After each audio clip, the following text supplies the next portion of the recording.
Well, cancel the season, everybody. It's over. Buffalo Bills have no chance of doing anything this year. They lost a preseason game. What's going on, everybody? Matt Bove, Sal Capaccio. Another episode of It's Always Game Day in Buffalo. The Bills lose their first preseason game of the year, 33-6 to the Chicago Bears. And I am intending to spend the next 40 minutes or so talking about how I don't think it's that big of a deal. Do you agree with me? No. Well, it's a good nuanced question. You just threw this at me. Good morning, by the way. We're recording this on the morning after, and kind of a little time to reflect here. I want to kind of want to middle it here. I want to know what you mean by no big deal.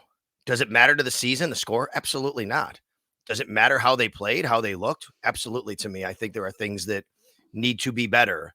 It isn't just. It could be. It could be next week you get to Pittsburgh. Like, oh yeah, remember last week when they looked so bad? That could happen. But I want to. I'm in the spot where I need to see some things happen now. What is the biggest concern you have? Because I do have one concern that I would think is, has some sort of impact on the season. But what makes you feel that way? That you kind of need to find yourself in the middle? Was there one in particular thing, or was it a bunch of different things? A bunch of different things. I thought that they were just fundamentally not very sound. I there was one area where I'm really kind of struggling with, but I have to temper it, and Is that that's the line? the Is that the run game. line? The Yeah. run game, and but the Bears were like the number one run D in the NFL last year, and you are not game planning whatsoever in this game. I talked with Connor McGovern about it after the game and asked him, like, how vanilla was it? He said, yeah, you're not doing anything like necessarily, just literally just running right or running left essentially and trying to open up a hole.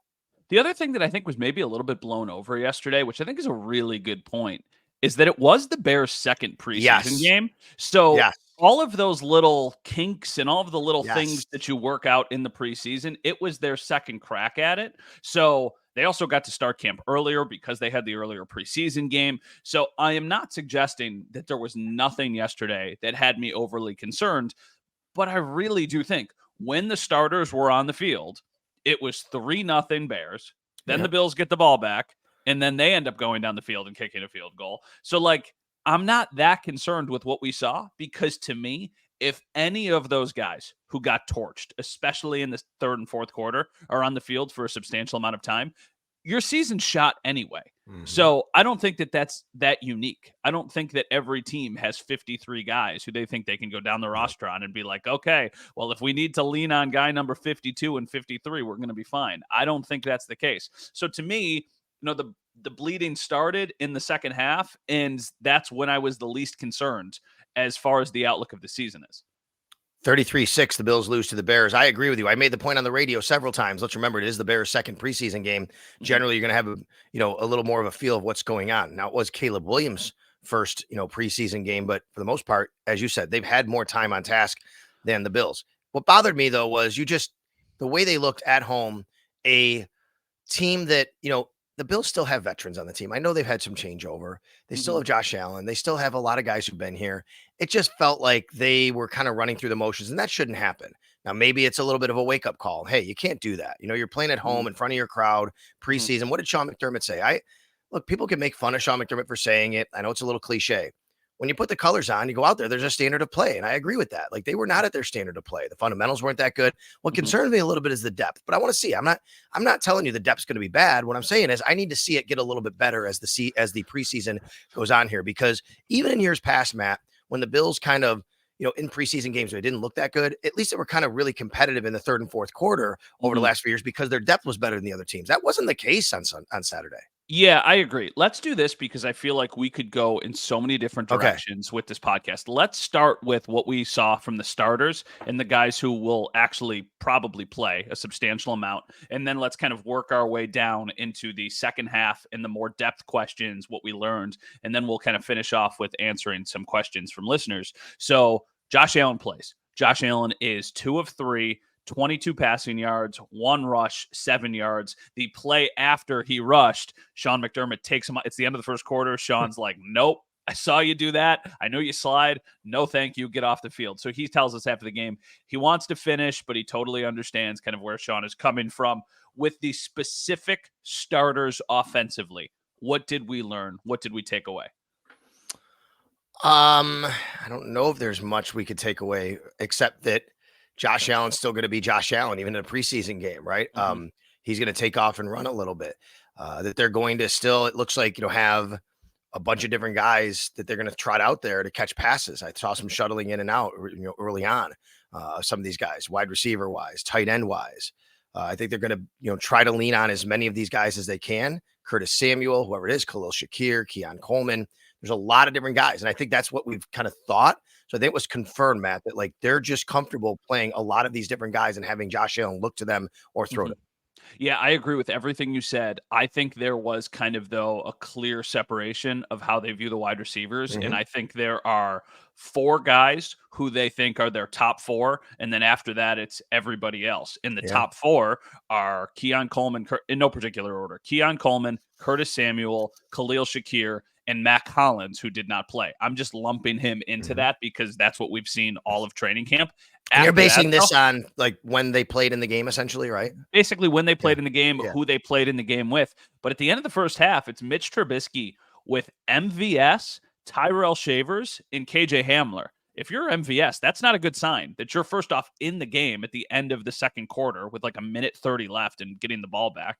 And it's also not a good sign that he dropped a pass with a minute and 11 left in a 2-minute drill trying to get down the field to tie the game at the very least. One encouraging thing was it was only 6-3 with the Bills with the ball and the second team out there, for at the end of the second quarter. So like I said, it gets me more to the depth concerns in the second half, but it wasn't it was still a game where, okay, you could have gone to halftime with the lead there. Yeah, for sure. So I think that they clearly, like, Keon Coleman is going to play a big role in this offense. Khalil Shakir is just super reliable. I like the Bruce Nolan comment, Bruce Exclusive, the podcast. He said Khalil Shakir is exactly one step faster than you think he is going to be. And I think that's a great way of explaining just the way he plays. He catches that one pass from Trubisky, and it looks like he's about to get tackled, and then he turns it upfield and gains an additional 10 yards. So to me, Shakir, another one of those players that's trending in the right direction. I just thought from the actual starters, the run game was a concern, but I'm trying not to make that too big of a concern based off of what Connor McGovern said to you, what I know the Bears do in the run game, knowing that Aaron Kromer probably was not trying to get a lot out on tape on his offensive line. It was very, very baseline. The reason, though, it to me was the biggest concern from the game is that it is an extension of what we've seen in training camp. We have both said James Cook is underwhelmed in training camp, and then this is the first we've seen him in a game. Maybe I'm being a little bit more, maybe I'm just doubting him a little more than I should. I mean, he was a Pro Bowler last year. He's a good player.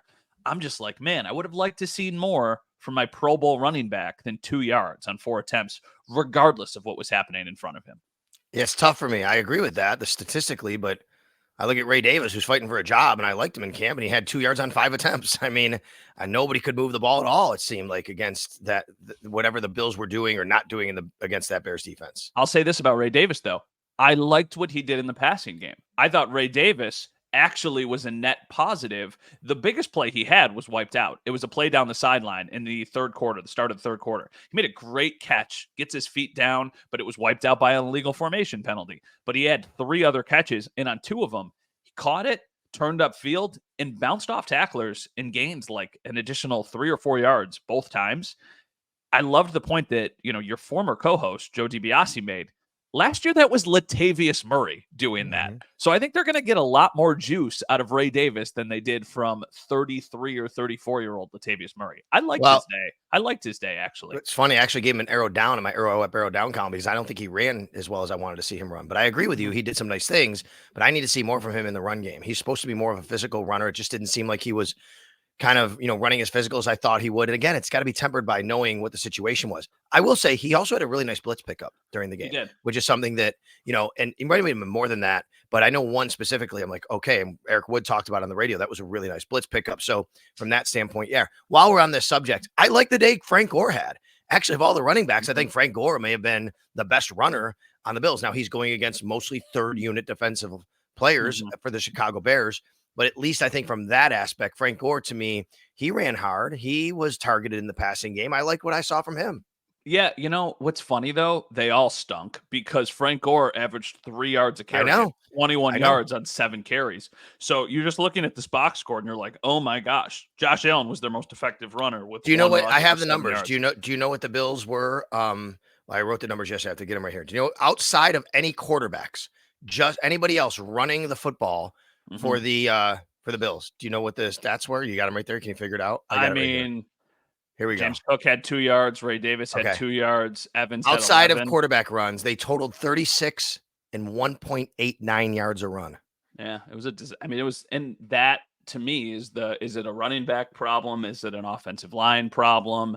Is it a combination of both? Is it, that's what I think it is. I think it's a combination of both. I'm not overly concerned with it, but it is a troubling trend based off of what we have seen really throughout all of training camp, that none of these guys have flashed in the way we either thought they would or they have in the past. So yeah, to me, offensively, that was the biggest concern. Like what we saw in a limited capacity from Curtis Samuel. Obviously, he breaks off the 15-yarder. That was a nice play. He also had a nice catch, a contested catch down in the red zone from Mitch Trubisky, where he, got hit pretty hard right after he made the catch. So I thought that was a good sign. I liked Khalil Shakir's game.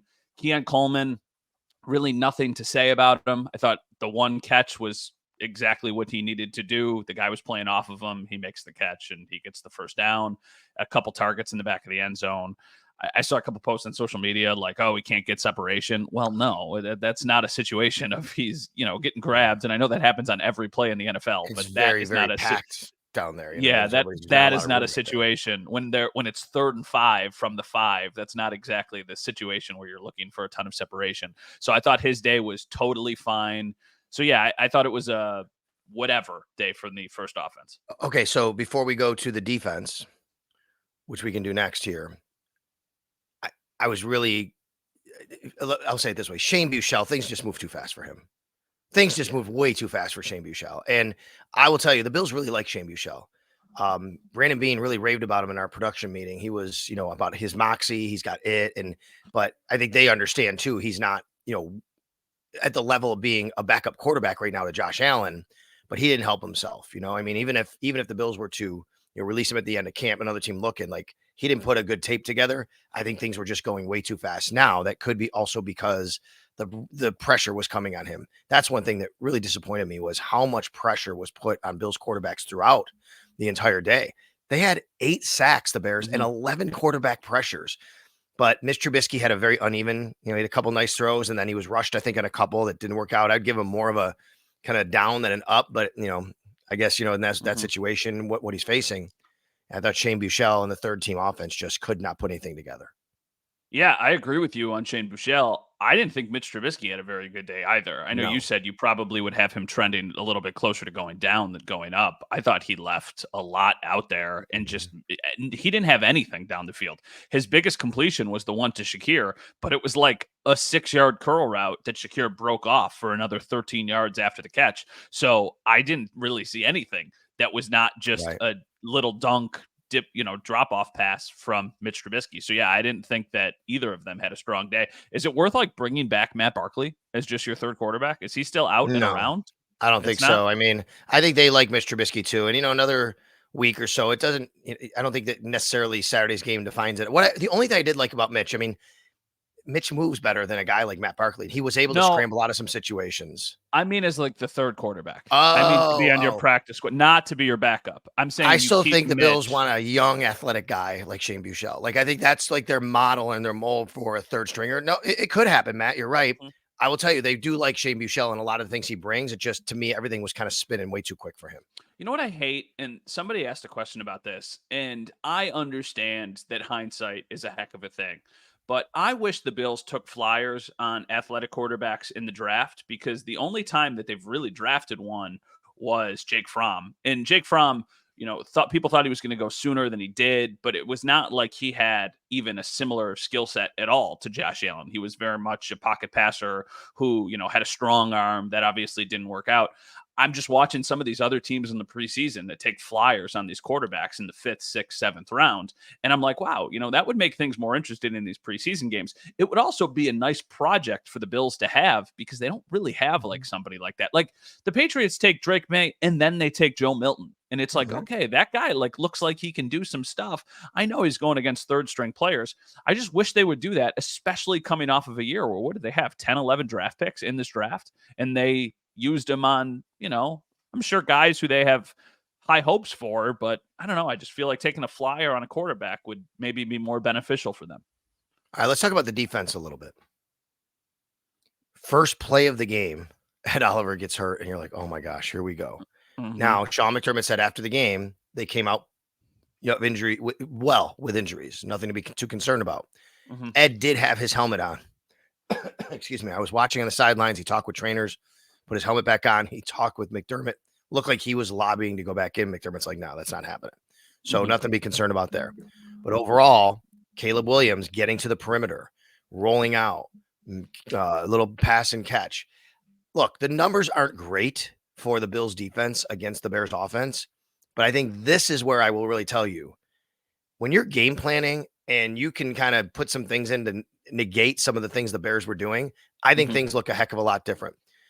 Same thing with Connor McGovern. I asked Taron Johnson about this. He said, no game planning whatsoever. If you go into the game knowing they're going to have those rollouts and do things, you can do things against that. The Bills didn't. So I want to kind of temper a little bit in any kind of overreaction to some of these completions the Bears had against the Bills when it came to those first couple drives with Caleb Williams and rolling out.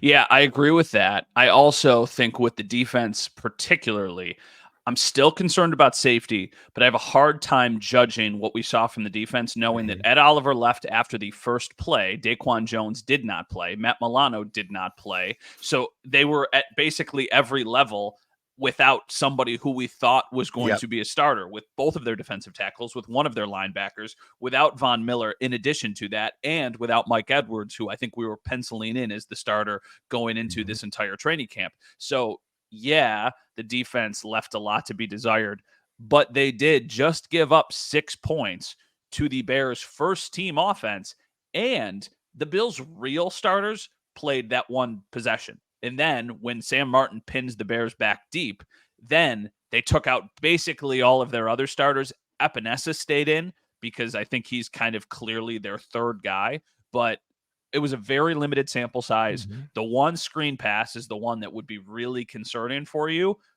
Also, though, don't think Matt Milano gets swallowed up like Dorian Williams did on that play, and it's probably not nearly as big of a gain. And it's also, they got caught in a blitz.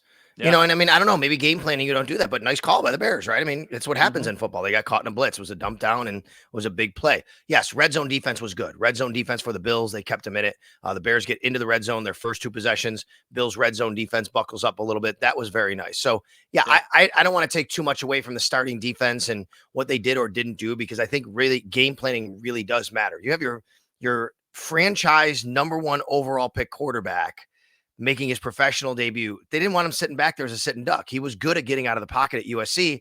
What do? They moved him out of the pocket in his first game and said, okay, we want to make sure you have some room here. You could throw the ball. So I think the starting defense, to me, I don't have a lot of takeaways when it came to that. I look at individual players, though, the rotation, like you said, there's going to be a really interesting battle going on at defensive end.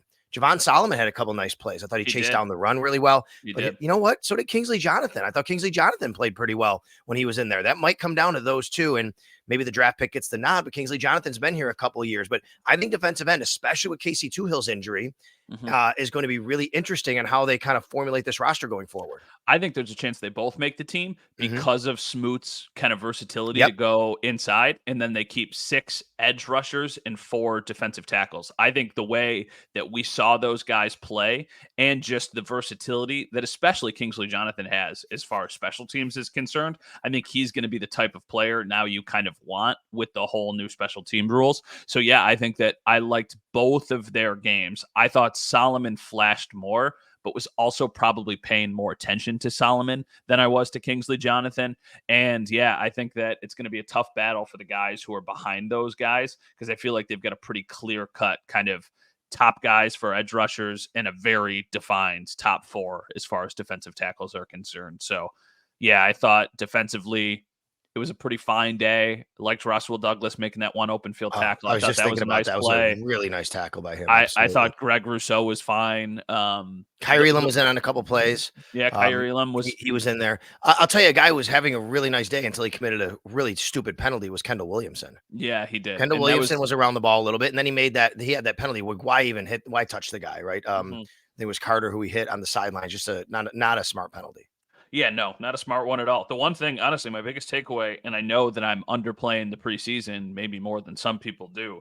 I think Caleb Williams is going to be good. Just it's Mm, different. mhm, It's just watching him play looks mhm. a lot like Josh Allen. The throw that everybody is, clamoring about on social media right now is the one where I think Smoot is trying to chase him down and he's rolling out to his side and he just throws an absolute dart. Now he's doing that against a backup defensive line and backup secondary for the Bills, but that's a throw that plays against anybody. Like that's a big time throw. So I Mhm. think he's very, very talented, understandably so, first overall pick. And his game reminds me a lot of the guy we watch every single week in Buffalo. I think he's got a really high ceiling. Couple odds and ends here, and then I want to touch on special teams. First, Matt, penalties. Oh, It's oh, just that was atrocious. concerning. Very concerning. That's something, if you're Sean McDermott, absolutely today needs to be addressed. It cannot happen. You need to work on whatever it is, the holdings, the pre-snap penalties, everything. I mean, it came from guys too, like what AJ Epinesa on a punt, right? Mhm. A punt formation or a field goal, whatever it was. I know it was one of the two, and steps into the neutral zone. Like these are just mistakes that you can't have Mhm. in preseason or regular season, especially from guys who are veterans. The Kendall Williamson, hit, like I said, just an Stupid. awful penalty. Yeah. Down the field, Cam Lewis got called. I think it was a penalty, but they don't think they called it right. It's more of a hold than an interference. But either way, these are just things that cannot happen. Mhm. They The other wiped one, out a big yes, third down stop on an illegal contact from Dorian Williams, I believe. that's That was exactly when right. they pinned him deep. And there was a little awkward pause. I think you were waiting for me to talk. I was looking at the box score to see Okay. exactly how many penalties they had. 11 11 for for 11. 85, right?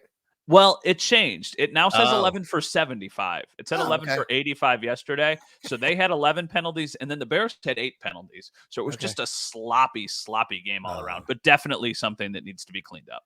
Okay, and then, before we get to special teams, Joe Andreessen. Nice to see him making 4 tackles inside Highmark Stadium. His name, tackled by Joe Andreessen, Uh-huh. and the goes over the PA, and you hear a big crowd, cheer.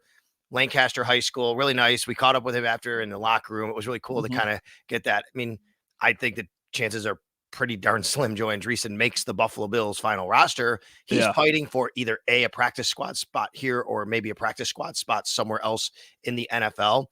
I just wanted to give him, a little bit of love here on the podcast for saying, hey, and how about him and Stephen Carlson, who Stephen went to Carlson too. Jamestown on the field Mhm. at the same time? Yeah, that's really cool. And Stephen Carlson had a couple catches. So I think Yep. just for local kids, we're both local. If you play football at any point in your life, you probably dream about playing for the Yep. Bills and playing on that stadium or inside that stadium. And both of those kids got a chance to do it yesterday, which was really, really cool. The only other odds and ends thing I want to point out before we talk special teams and answer questions was the MVP of the day yesterday for the Buffalo Bills, John Perry, because I think it might be John Perry. Okay, Honestly, let's start with that coming up here. Okay, and let's gotta reset a little bit, and we'll go to special teams. But go ahead. so the Bills had 2 challenges yesterday. They won both challenges. Now, if you have followed this team, Sean McDermott historically has not been great when it comes to throwing the challenge flag. They were 2 for 2 yesterday. And I wonder if that's because they now have an officiating liaison up in the booth who is calling down to them and saying, now is the time to challenge or do it. Because they were both plays that looked like on the field they would be upheld, and both got overturned. So shout out to John Perry because I legitimately think he made a difference. Listen, if you're John Perry and you take this job where you were at ESPN Monday Night Football for the last several years, and the Bills come to you and go, "Hey, we're going to create this job for you," and we don't exactly know how the communication works. Sean McDermott did acknowledge him and Mark Lubick, I think, who upstairs. I think those were the 2 guys he mentioned. My apologies if not. But anyway, you got to be feeling so good on Sunday. Like, yes, this is why they brought me in. And it's almost like job security, right? Like, yes, Yeah. you justified what what is happening here. Great Yeah. job. And you're right. I don't think I read a stat. I do not know if this is correct. Someone pointed out that Sean McDermott had never won more than 2 challenges in a season, and he won 2 yesterday, Yeah. Saturday. Well, maybe it's the John Perry effect. What you're talking about is like when a teacher gets tenure And it's like, oh, thank goodness. Okay, now we can actually ask for a PTO day or something. I know, right? Like, that's to me what it feels like for John Perry. If I was that guy, I would be sending this tape out to every other NFL team and saying, let's start a bidding war, everyone. I'm going to get your challenges right. The Bills are paying me this. Let's up it. Let's see if you can pay me. So, and I think that this is going to start a trend if this continues. And obviously, it's a preseason game. But also, shout out to Sean McDermott for trusting whatever is being told to him, and them having, it was like legitimately, there were very few bright spots yesterday. One of the only bright spots. I'm imagining John Perry's under contract this year, so no bidding war this year to be leaving Buffalo. But it was nice to see, and Sean, those challenges, and even from my vantage point, I'm watching and I'm like, I don't know if they can overturn this. For those to be overturned, nice job by whoever was involved in that. Okay. What do you got on special teams? Let me start. The good Tyler Bass, right? I mean, like, really nice to see Tyler Bass connect on a couple of kicks, couple of field goals. However, I will say, Matt, I don't know. I don't think they intended for him to kick it through the end zone on 2 kickoffs to start the game. You don't think so?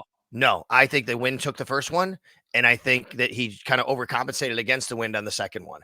To me, I don't know. Maybe we find out they wanted to do that.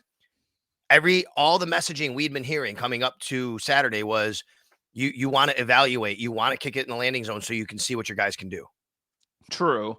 And I thought that, and then I thought, well, this has to be intentionally called from Matt Smiley, that they don't want to show something that they're going to be working on, and they just want to be as basic as possible in the preseason. Could be too. So that's the way that I took it. But I think in theory, what you're saying makes way more sense. Just kick it short and see how your guys cover it, just so they can get those reps in. That to me makes way more sense, unless they have something really, really intricate that they're working on. But I do think that it's probably a good confidence builder for Tyler Bass, especially the longer one, the 49-yarder or 48-yarder, whatever it is. It was a really windy day in Orchard Park. You were on the field. I was at the stadium. If you weren't there and just watching on TV, it was a pretty windy day. It was swirling pretty good. So I think that was a good sign. That's the good. The bad is, like, do they need to find another punter? Because Sam Martin really the first one was great. And then after that, they were all pretty bad. I've said it this way. I think Sam Martin's their punter unless they feel that there's someone out there they can bring in, and he's not a lock. If there's a guy on the waiver wire, I don't think they would hesitate to do that. But I think they trust Sam Martin in this wind. They know that they have a good offense. They're not going to need these booming punts. So a guy that can kind of place things. He wasn't great yesterday on Saturday. I keep saying that in case you're listening here. We're recording on Sunday. He wasn't that great on Saturday. It was very windy. Yeah, I don't know. Do they need a new punter? I think that's a tough question. Maybe, but what are you going to get? Like, there's an art to kicking in that stadium on days like that. Maybe he wasn't that great. I get it, but you never know what you're going to get for other guys. Yeah, I mean, so what I just did, I was just doing a little bit of quick math. So if you take out the 62-yard punt, which was very clearly wind at his back, like, it's still really good punt. I jokingly tweeted that at that point of the game, Sam Martin was the Bills MVP. But after that moment, the 5 punts he had, he averaged 43 yards. That's not good enough. I know that, like, you're saying, well, he's good in the stadium, but the evidence doesn't necessarily lead us to believe that. If it's a windy day, he struggles. He's good in good conditions because he can place the ball in, corners, and he can pin teams deep in domes and in good weather. But when the weather has struggled, so has Sam Martin. And that to me is concerning. Yeah, it is something I think that when people said after Jack Browning got released that the punting competition is over, I kept reminding people, it's only over now. Like, you could have another punting competition. You could have a new punter. I do not think Sam Martin is a lock to make this team. The other thing too is that they always say Tyler likes kicking with Sam Martin as the holder, but I have a hard time believing that after Tyler Bass' worst season as a pro. How much could he actually like Sam Martin holding if he just had his worst season as a pro? This is not a pile on Sam Martin type deal. I think that he is fine. I just think that they could definitely do better, and they need to be looking. Like, I will not at all be surprised if Jack Browning just pops back up on the roster legitimately this week. We'll see when, players start getting released around the league. We'll see waiver wires at the end of camp. I'm telling you, I mean, they could claim somebody and bring him in. How about the return game? KJ Hamler, a little uneven. He had a dropped kickoff. He had a nice punt return a little bit later. But then Daquan Hardy comes in and fields it at his 4-yard line when he clearly should have let it go into the end zone. A learning experience there. I'm on the sidelines. He comes over, and Matthew Smiley, let him know that too in a good way. He's like, hey, you're at the 4. You kind of let that go in. You can step at the 5 to kind of like everybody kind of freeze a little bit and let it go in. He was teaching them, but that's just something that they're going to have to get better at. Yeah, I mean, he bobbled that one. Yes, he did. He barely caught it. So then you have Hamler. I think right now, I don't know if we can learn anything from the depth chart, but the first return from Hamler was very whatever. It was fine. The second one was fumbled. And then the third one was a really strong punt return. But I think even after all of that, net negative on the day because of the fumble. And I would say Daquan Hardy didn't really do anything to help himself on one he almost dropped at the 4 when he just needs to let it go into the end zone. And the other kick return he had was also just very mundane. I think it was like a 19-yard return or something like that. So I do not feel any better about the Bills' return game at all and think that might be another area that they need to address. Right now, I don't think there's anybody on their roster who I feel comfortable doing it. I wonder too. Let's go back real quick. You mentioned Hamler. Do you feel that Hamler is like, would you put him on the team right now, 53-man roster? No, I wouldn't. And I thought that I would be getting closer to that, but I wouldn't. Because him getting the reps he did earlier on, at wide receiver, because it wasn't like he waited too long. You were talking about MVS. I feel like he's kind of trending in that direction, that maybe he's a guy that they're going to wind up ultimately keeping. You know who I thought had the best day of any Bill yesterday? I'm not even like joking. Let me think. Who had the best day of any Bill yesterday? Not Khalil Shakir then, since you already talked about him. Who? Chase Claypool. By not being on the field, I thought his stock rised. Did anybody in front of him do anything that makes you think that he wouldn't be more valuable to this team? Seriously. I mean, I know it's hard. He has not practiced with this team with pads on. He had a really strong spring. He's got a skill set that they like. He can play on the boundary, which is valuable to them. I legitimately think if he has a strong preseason, because I would imagine Chase Claypool is probably back this week and getting.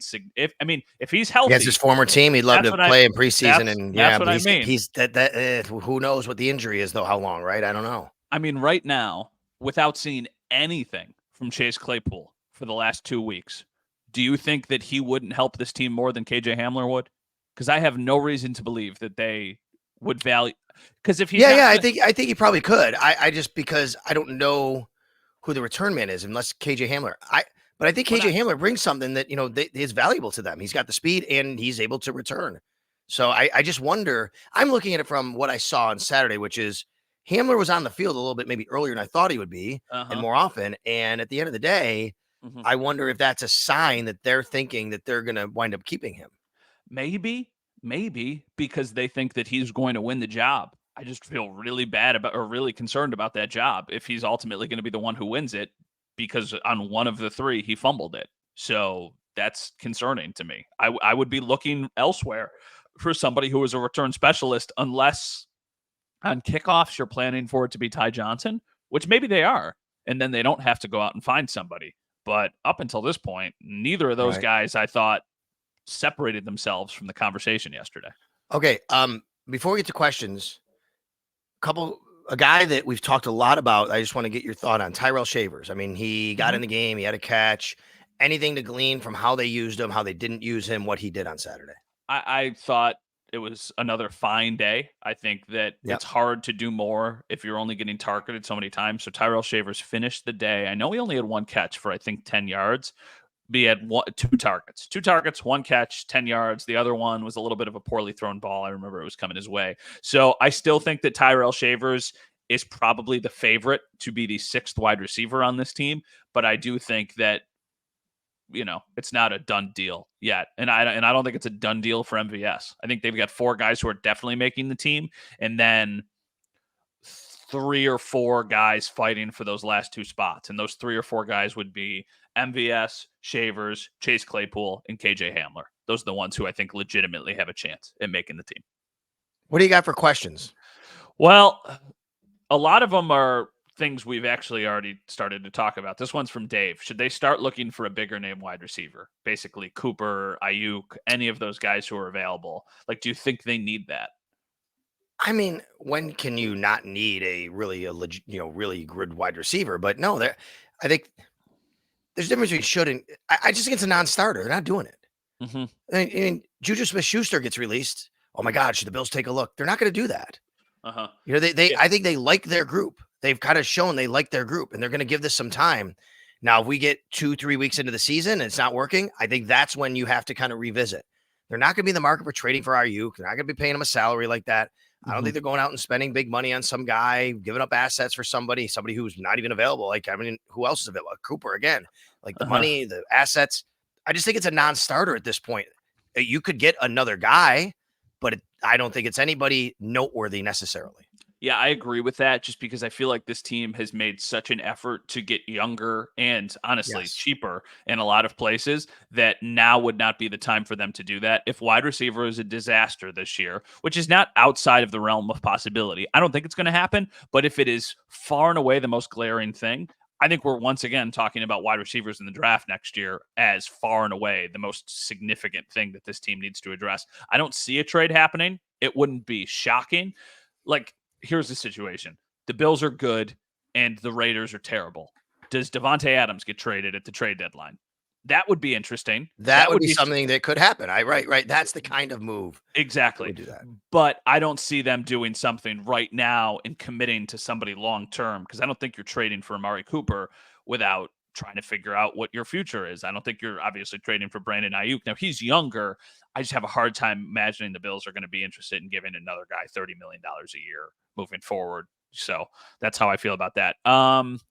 Here's one from Mark. Were there any players on the fringe of making the roster that actually helped their status yesterday? We talked about a couple different guys, but is there anybody who's kind of one of those fringe bubble players who you liked their day from yesterday?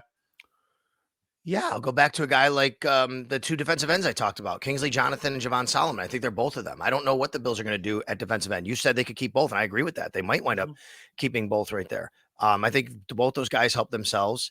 It was interesting to me that Will Clapp was at center before Cedric Van Pangranger, I think, and I think we've talked a little bit about that. But Alec Anderson, I think, was the second center, was he not? Didn't Alec Anderson go in as the second center? I believe it was Vandermark. I don't remember who was next to him. Might have been Collins, Vandermark, Collins, Anderson, and then the offensive line rotation there is interesting. You might be able to get a couple things from there. Yeah, so I would go with the defensive ends, the two guys I talked about. To me, those are bubble guys. Is Cam Lewis a bubble guy, or is he definitely make it? Okay, because I was going to say Cam Lewis to me would be the guy who I would answer to. I think from a fan base perspective, Cam Lewis is a bubble guy, but I think that just he does so many different things. He's going to be on the roster. It's just hard to not consider somebody who's the backup nickel and like the fifth safety, not a bubble player. Listen, Cam Lewis is way more secure this year than he's ever been on this roster. I agree. I just because of their changeover in the secondary and what he brings. Cam Lewis is a big piece of what they need back there. This is a good question, and I like this one. What is Shakir's ceiling? He looked so solid, and I thought he was the solid highlight of the day. And it's low hanging fruit, but the two of the catches he made yesterday were a lot like Cole Beasley. And it's a different skill set for sure, but that's what you immediately think of when you watch him make those plays, find space, find a soft spot, and turn up and just break off a little bit more. So, I don't know. I mean, he could have 1,000-yard season, but I don't know what that means to today's NFL because of the way you throw the ball. I don't think we're talking about an all-pro type of receiver here at all. I think we're talking about a guy who's going to play in this league a long time. He's going to make a lot of money. He's going to be steady, reliable, and he's going to be there for you, and what I don't know. Let's say a big 3rd and 6 comes up. Like, is he the guy you're going to? Because I don't know. But throughout the game, you look down, 7 catches, 89 yards and a touchdown. That's his day. And it's like consistent. I might have a name. Now, this is not a perfect comparison because this player is different size, different skill set, a little bit bigger. Would you at all be shocked if Khalil Shakir had like a Robert Woods type career? No, where he's that's just exact. I think around yes. forever and is Yep. productive and is counted on and makes big plays, but is never truly an elite weapon number one guy. That's what I think Khalil I Shakir think could be. it's a really nice probably comparison for what he could be. Speaking of Robert Woods, it's not actually Robert Woods. Do you know what today that you and I are recording this on, August 11th, is the what do we 7-year anniversary of? August 11th, 7-year anniversary. 2017. So something in the preseason with the Bills. Uh-huh. Yeah. Is it something that happened in a game, or is it Nope. like Happened the day after a game. Anquan Bolden? No. Sammy Watkins was traded. Oh, no kidding. That was 7 years ago. 7 years ago, 2017, August 11th, 2017, Sammy Watkins traded for EJ Gaines, a second round pick. And I think there was a fifth that went the other way, but that was 7 years ago. A shout out, by the way, to who sent me this. Thank you very much. Chayton, who is a big listener, both on the radio side and the pod side. But yeah. That's crazy. I remember where I was. I remember what I was doing. I was driving my Toyota RAV4 down River Road. I think listening to GR and being like, "What? What is going We broke on?" the news, right? Odyssey, bro. WGR broke the news. I remember the text from the Bills coming out. It was kind of like a day off kind of thing. And I believe I was folding laundry, I believe, actually, that day. Didn't something else happen right around that time that was another really Jordan Matthews. Jordan Matthews. They traded for Jordan Matthews, right? Was it Yes. the corner that Reggie No, it was Ron Darby. Ron Darby. Was it Ron Darby for Jordan Matthews straight up? I got to look and see. I don't remember. I think they might have been a draft pick there involved too. Jeez. Yeah. I mean, it's crazy. It's crazy how far the team has come, right? It's just never get back to that. Do you remember point. the night before Sammy was traded? What happened? He was targeted like the first 3 passes of the game, and Sammy Watkins, and I think they were trying to showcase and show the Rams that he was healthy and good, and let's go. I can't believe. Well, I guess I can believe because Sammy Watkins never really lived up to the potential and hype that his career started with. Surprised they only got a second-round pick for him, though. Well, I mean, and they also got EJ Gaines, who actually was a good player for them. Yeah, he was. He was a good player for them, and he was one of those ones that they kept calling back on, right? Didn't they have EJ Gaines on this team like 3 separate times or something? Yes, something like that. He was a very good zone corner, and that's what they needed at the time. Let me ask you this. As we wrap up this episode, we'll get ready for a couple practices in Buffalo this week, a joint practice in Pittsburgh, preseason game next Saturday. Just your biggest takeaway following this first game. Just, are you really concerned? Do we need to pump the brakes a little bit? Okay. I know that this is going like a little bit too far because it's not nearly the same situation. I remember listening to Pete Carroll talk one time about when he was coaching USC. And he told this story about how they were down big in a game. And he said to his team, I love it. And they're like, what are you talking about? He goes, this gives me a chance to see what you're made of. Let's give me a chance to see what you guys got. And I think about that. Like, you know what? That was not a good performance in front of your home crowd. And I don't care that it's preseason. I like the fact that I want to see this team respond. I want to see how this group comes back and responds. It doesn't have to be that they totally blow out the Steelers on the scoreboard. I want to see them come out and play a little bit more urgency, a little bit more passion, and say, it doesn't matter. It's preseason. This is what we do for a living. Like, that's what I'm excited to see this week. By the way, that includes the joint practices. I want the joint practice, I should say. Like, I want to see that happen on Thursday. What I'll say is I remember an eerily similar reaction and feeling after the Steelers game, coincidentally enough, last year in the preseason. And I went and found the box score for that game. All right. We talked about the concerns with the running game. In that game, James Cook had 3 carries for 3 yards. So he could not run the ball at all. And nobody really on that team could. Latavius Murray and Evans came in later in the game, but that was afterwards. Kenny Pickett in that game, 3 for 4, 43 yards and a touchdown. That was against the Bills starting defense. You remember early in the game, he had that pass right up the seam. I think it was to Freiermuth for the touchdown. And it was like, well, this is the Bills starting defense. We should be pretty concerned about that. Then Mason Rudolph, 10 for 13 for 78 yards. Mitch Trubisky, 10 for 13, 78 yards and a touchdown. So Trubisky also had a really strong day. And the Bills lose the game, and they leave a lot to be desired besides basically Josh Allen.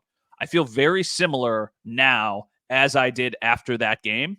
Now, it's hard to say that that game did not kind of set the tone for a little bit of sloppiness. The Bills lost their first game of the year last year to Zach Wilson. So they did not start the season great, but then they figured things out quickly. So kind of in that same mindset of not overly concerned because we have seen this happen before. Reasons to maybe get concerned, but not even close to there yet. Yeah, I like that. I agree with that. And I'm thinking, do you remember last year what the big takeaway was? One of the big takeaway was, did we talk about this in the pod? I don't know if it was you or when I was on WGR this week. I might have said this to you already. One of the biggest takeaways after the Steelers game last year was, do we have a problem at safety here? Because Jordan Poyer could not catch Jaylen Warren, and there was an angle he took, and like, do you remember that? Yeah, I do. I do remember that. It kind of was a problem. I mean, Yeah. they didn't really use Jordan Poyer as a true safety a ton last year. They used him all over the place. So they did have a little bit of a safety problem. I think they have a much bigger safety problem now than they did, which for the sake of just continuity, I have to just say Micah Hyde's name on this podcast. We don't have to talk about it at all. I just have to bring him up, and then we can probably talk about him more on the next podcast. I love it. I love it. Real quick around the league, a couple things. So Jordan Poyer, speaking of him, he is, I guess, like right now, depth chart wise, the starting safety for the Dolphins, but he hasn't been practicing that much. So whatever's going on there. Did you see the injury to Hollywood Brown in Kansas City? Yeah. So we're recording this Sunday morning. He was released from the hospital this morning. I just got the push. It's a shoulder injury of some sort that could leak into the regular season. Yeah, well, Tyreek Hill had a similar injury, I guess, and he missed 4 games with it. So maybe Hollywood Brown misses the season opener or a couple games early in the season, which is interesting because you wonder what's going to happen with Rashee Rice, if anything, early in the season. And it just makes you wonder, who do they have really left? I mean, a lot of Xavier Worthy. And Xavier Worthy, I don't believe yesterday had any catches or targets. I think he played. I want to double check this just to make sure I'm not like factually inaccurate here. So Xavier Worthy, well, he's not on the stat sheet at all. So I would imagine then he wasn't even targeted in the game. Let's see targets. Yeah, you're right. I'm looking too. Let me just make sure. Did he play? I'm going to check that right now.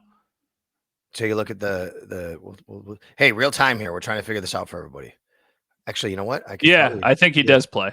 Okay. Not Xavier Worthy, not in to start the third drive. The fact that he and other starters are done tells us, they played the Jags, right? Yep. Okay, I have the snap counts for you. By the way, at Sal Sports on X, I literally, as we were doing this, I just tweeted out the snap counts for the Bills. I mean, it's a long list. You got to go through it. But if you're into kind of figuring out like anything about the preseason, you want to look into snap counts. I did tweet out all the snap counts for the Bills. Let's go to Xavier Worthy here.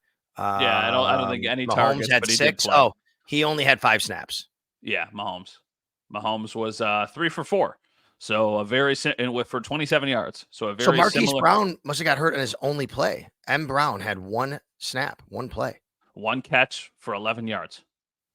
And he got hurt. Clyde Edwards-Helaire had 4. Xavier Worthy had 5. Rashee Rice had 6. Patrick Mahomes had 6. Plus, we're waiting on the Rashee Rice situation, which that hasn't happened. So if Hollywood Brown is out and Rashee Rice gets suspended of some sort, I mean, the Chiefs are kind of scrambling here a little bit. Well, I'm sure they'll figure it out with Travis Kelce and Isaiah Pacheco and Patrick Mahomes. Also in that same game, Gabe Davis, 1 catch, 20 yards, 2 targets. Okay. All right, Matt. Well, next time we come at everybody, it could be from here, it could be from Pittsburgh. Who knows where it's going to be. The Bills have a joint practice on Thursday with the Steelers. In the meantime, Matt Bove, WKBW TV, Channel 7. Sal Capaccio here, WGR Sports Radio 550. Enjoy your the rest of your weekend if you're listening to this on a Sunday. If you want to get into the week, well, we'll have another podcast for you a little bit later, and we'll tell you a little bit more about what's going on with the Bills and the Steelers. Thanks for coming aboard.